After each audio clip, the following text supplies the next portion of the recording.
നമസ്കാരം, ഞാൻ doctor Arun B Nair.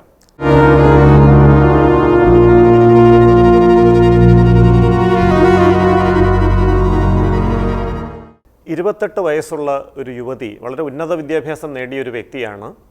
ഒരു വലിയ സോഫ്റ്റ്വെയർ കമ്പനിയിൽ ഉദ്യോഗസ്ഥയായിരുന്നു. അത് കഴിഞ്ഞ് സ്വന്തമായിട്ട് ഒരു വ്യവസായം ആരംഭിച്ചു, ചില സുഹൃത്തുക്കളോടൊപ്പം ചേർന്ന്. അത് ആദ്യഘട്ടത്തിൽ നന്നായി പോയി എങ്കിലും പെട്ടെന്ന് ഒരു ബിസിനസ് ഡീലിലൊരു പ്രശ്നം വന്നതിനെ തുടർന്ന് കടുത്തൊരു സാമ്പത്തിക ബാധ്യതയിലേക്ക് അവർ എത്തിച്ചേർന്നു. അതിനെ തുടർന്നാണ് ആ യുവതിയുടെ സ്വഭാവത്തിൽ ചില മാറ്റങ്ങളൊക്കെ കണ്ടു തുടങ്ങിയത്. ആദ്യ ദിവസങ്ങളിൽ അവർ വളരെ വിഷണ്ണയായി കാണപ്പെട്ടു. ഉറക്കം കുറവായിരുന്നു, സങ്കടപ്പെട്ടിരുന്നു, ഭക്ഷണം കഴിക്കുന്നില്ല, ഓഫീസിൽ വരുന്നില്ല. ഏതാനും ആഴ്ചകൾ അങ്ങനെ ഇരുന്നു. കൗൺസിലിങ്ങിനും മറ്റും പോവുകയുണ്ടായി. പക്ഷേ അതിലൊന്നും വലിയ മാറ്റം കണ്ടില്ല. ഏതാനും ആഴ്ചകൾ കഴിഞ്ഞ് ഒരു 2-3 ആഴ്ച കഴിഞ്ഞപ്പോഴത്തേക്കാണ് അവരുടെ സ്വഭാവത്തിൽ പെട്ടെന്നൊരു മാറ്റം വന്നത്. അവർ ഓഫീസിലേക്ക് കടന്നു വരാൻ തുടങ്ങി. എല്ലാവരോടും സാധാരണയിൽ കവിഞ്ഞ ഊർജ്ജത്തോടെ സംസാരിക്കുന്നു. ഓവർ സംസാരം എന്നാണ് ഈ സഹപ്രവർത്തകരൊക്കെ പറയുന്നത്. സാധാരണ ഇവരിങ്ങനെയൊന്നും സംസാരിച്ച് കണ്ടിട്ടില്ല. എല്ലാവരോടും മാന്യമായി പെരുമാറുന്ന, എല്ലാവരുടെയും അഭിപ്രായങ്ങളൊക്കെ കേട്ടതിന് ശേഷം മാത്രം സംസാരിക്കുന്ന ഒരു വ്യക്തിയായിരുന്നു. പക്ഷേ ഇപ്പോൾ ഞാൻ അങ്ങോട്ട് പറയുന്ന കേട്ടാൽ മതി, ഞാൻ പറയുന്ന അങ്ങ് അനുസരിച്ചാൽ മതി എന്ന ഒരു അധികാര സ്വരത്തിൽ ഇതുവരെ ചെയ്തിട്ടില്ലാത്ത രീതിയിൽ അവർ സംസാരിക്കാൻ തുടങ്ങുന്നു. എന്ന് മാത്രമല്ല, അവർ സംസാരിച്ച് തുടങ്ങിയാൽ നിർത്തുന്നില്ല. മണിക്കൂറുകളോളം അങ്ങ് സംസാരിക്കുകയാണ്. ബാക്കിയുള്ളവർക്കൊന്നും സംസാരിക്കാനായിട്ട് അവസരമേ കിട്ടാത്ത രീതിയിൽ പറയുന്നു. ഞാൻ പറയുന്നത് നിങ്ങളങ്ങ് കേട്ടാൽ മതി, ആരും ഇങ്ങോട്ടൊരു എതിരഭിപ്രായവും പറയരുതെന്നുള്ള മട്ടിൽ പറയുന്നു.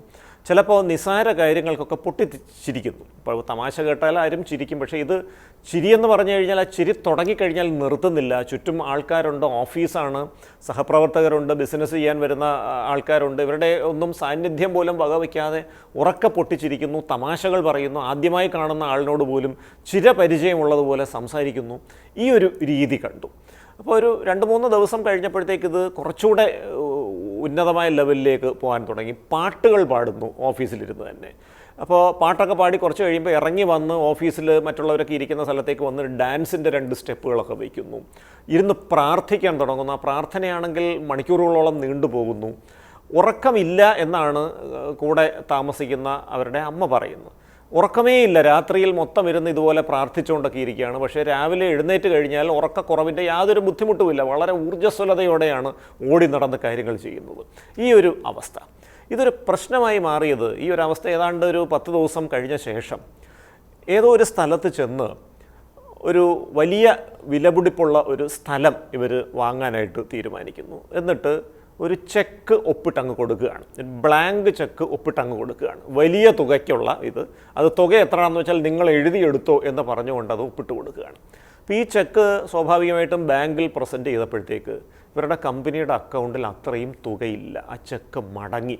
അപ്പോൾ ചെക്ക് ബൗൺസ് ചെയ്യുക എന്ന് പറയുന്നത് നമുക്കറിയാം, നെഗോഷ്യബിൾ ഇൻസ്ട്രുമെൻറ്റ്സ് ആക്ട് എന്ന് പറഞ്ഞ നിയമം പ്രകാരം ഒരു കുറ്റകൃത്യമാണ്. അപ്പോൾ അത് ഒരു കുറ്റകൃത്യമായി ആ കക്ഷി കേസ് ഫയൽ ചെയ്യുന്ന അവസ്ഥ വന്നപ്പോഴാണ് ഇതൊരു പ്രോബ്ലമായി മാറിയത്. അപ്പോൾ ഇവിടെ എന്താണ് ഈ സ്ത്രീക്ക് സംഭവിച്ച വിഷയം? നമുക്കറിയാം, ഒരു സാമ്പത്തിക പ്രശ്നം വന്നു, അവർ പ്രതീക്ഷിക്കാത്തൊരു സാഹചര്യം വന്നു. അതിനെ തുടർന്ന് ഒരു 2-3 ആഴ്ചക്കാലം അവർ സങ്കടപ്പെട്ട് വിഷമിച്ച് ആരോടും ഇടപെടാതെ ഓഫീസിൽ വരാതെ ഇരുന്നു. അപ്പോൾ ഈ ഒരു അവസ്ഥയെ നമ്മൾ വിഷാദം അല്ലെങ്കിൽ ഡിപ്രഷൻ എന്ന് പറയും.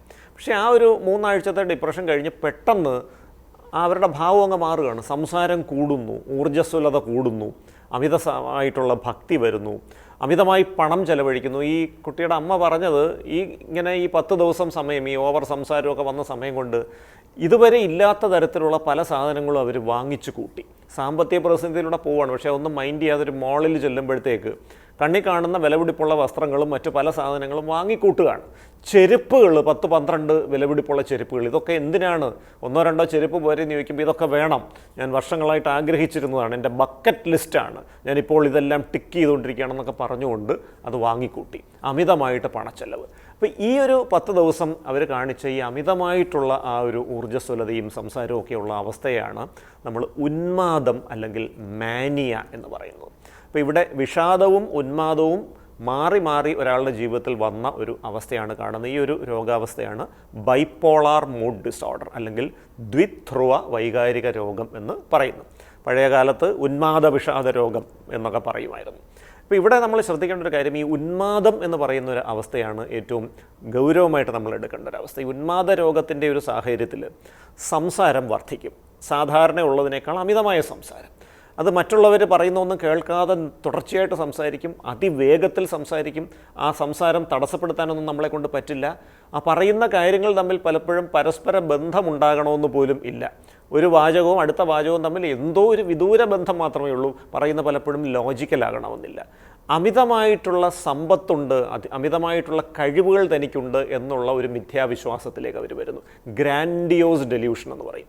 ഈ ഗ്രാൻഡിയോസ് ഡെല്യൂഷൻ എന്ന് പറഞ്ഞാൽ തനിക്കില്ലാത്ത കഴിവുകൾ, ദൈവവുമായിട്ട് തനിക്ക് നേരിട്ട് ബന്ധമുണ്ട്, ദൈവം തന്നോട് നേരിട്ട് സംസാരിക്കുന്നു, തനിക്ക് ദൈവീകമായ അനുഗ്രഹം കിട്ടിയിട്ടുണ്ട്, അതുകൊണ്ട് മറ്റുള്ളവരെ രക്ഷിക്കാനും ശിക്ഷിക്കാനും ഒക്കെ തനിക്ക് പറ്റും. ഇത്തരത്തിലുള്ള ചില ചിന്തകൾ വരുന്നു.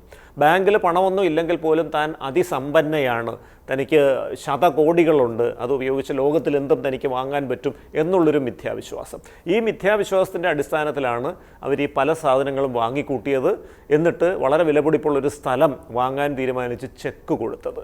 പക്ഷേ ചെക്ക് ഒപ്പിട്ട് കൊടുക്കുമ്പോൾ പോലും എത്ര വേണമെങ്കിലും നിങ്ങൾ എഴുതിയെടുത്തോ എന്ന് പറഞ്ഞ് ബ്ലാങ്ക് ചെക്കാണ് ഒപ്പിട്ട് കൊടുത്തതെന്നാണ് പറയുന്നത്. പക്ഷേ ആ ചെക്ക് അവർ ബാങ്കിൽ പ്രസൻറ്റ് ചെയ്തപ്പോൾ അക്കൗണ്ടിൽ പൈസ ഉണ്ടായിരുന്നില്ല എന്നുള്ളതാണ്. അപ്പോൾ പലപ്പോഴും ഈ ഉന്മാദമുള്ള ആളുകൾ ഇത്തരം നിയമക്കുരുക്കുകളിൽ ചെന്ന് ചാടാൻ സാധ്യതയുണ്ട്. അതുകൊണ്ട് തന്നെ ഇത് അടിയന്തരമായിട്ട് ചികിത്സിക്കേണ്ടത് ആവശ്യമാണ്. അപ്പോൾ തലച്ചോറിലെ ഈ വൈകാരിക അവസ്ഥകൾ ക്രമീകരിക്കാൻ വേണ്ടി സഹായിക്കുന്ന ചില രാസവസ്തുക്കളൊക്കെ ഉണ്ട്. അതിൽ പ്രധാനമായിട്ട് ഡോപ്പമിൻ, സെറട്ടോണിൻ, ഇതൊക്കെയാണ് പ്രധാന രാസവസ്തുക്കൾ. ഈ രാസവസ്തുക്കളുടെ അളവ് ക്രമീകരിക്കാൻ സഹായിക്കുന്ന മൂഡ് സ്റ്റെബിലൈസേഴ്സ് എന്ന് പറയുന്ന മരുന്നുകളാണ് ഇതിൻ്റെ ഏറ്റവും പ്രധാന ചികിത്സ. ഈ മൂഡ് സ്റ്റെബിലൈസേഴ്സ് കൊടുത്തു കഴിഞ്ഞാൽ ഏതാനും ദിവസങ്ങൾ കൊണ്ട് തന്നെ മാറ്റം കണ്ടു തുടങ്ങും. ആദ്യം ഉറക്കം നോർമലാവും, പിന്നെ സംസാരം കുറയും. ഏതാനും ആഴ്ചകൾ കൊണ്ട് തന്നെ ഈ മിഥ്യാവിശ്വാസങ്ങളൊക്കെ മാറി ആളൊരു നോർമൽ അവസ്ഥയിലേക്ക് എത്തും. അപ്പോൾ എത്രയും പെട്ടെന്ന് തന്നെ ചികിത്സ ആരംഭിച്ചാൽ ഈ പറഞ്ഞ സങ്കീർണതകളിലേക്ക്, ഈ സാമ്പത്തിക പ്രതിസന്ധികളിലേക്കും ഈ ചെക്ക് കേസുകളിലേക്കും ഒന്നും പോകാതെ എത്രയും പെട്ടെന്ന് അതിനെ നോർമലാക്കി കൊണ്ടുവരാം. അപ്പോൾ ഈ മൂഡ് സ്റ്റെബിലൈസർ മരുന്നുകൾ പലപ്പോഴും ഈ രോഗലക്ഷണങ്ങൾ ഭേദമായി ഒരു വർഷം കൂടെയെങ്കിലും തുടർന്ന് കഴിക്കേണ്ടി വരും. അത് കഴിഞ്ഞ് വീണ്ടും ഇത്തരം ഈ വൈകാരിക പ്രശ്നങ്ങൾ ആവർത്തിക്കാതിരിക്കാൻ വേണ്ട ചില പരിശീലനങ്ങൾ ഇവർക്ക് നല്ലതാണ്. അത് പ്രധാനമായിട്ട് മനോനിറവ് അധിഷ്ഠിത ബൗദ്ധിക ചികിത്സ എന്നൊക്കെ പറയും. അത്തരത്തിലുള്ള പരിശീലനങ്ങൾ വഴി മനസ്സിനെ വർത്തമാനകാലത്തിലേക്ക് നിലനിർത്താനും മനസ്സിൻ്റെ വൈകാരിക സന്തുലിതാവസ്ഥ നിലനിർത്തിക്കൊണ്ടു പോകാനും സാധിക്കും. അതുവഴി കൃത്യമായിട്ട് ഈ അവസ്ഥയെ ഭേദപ്പെടുത്തിയെടുക്കാൻ സാധിക്കും. നമസ്കാരം.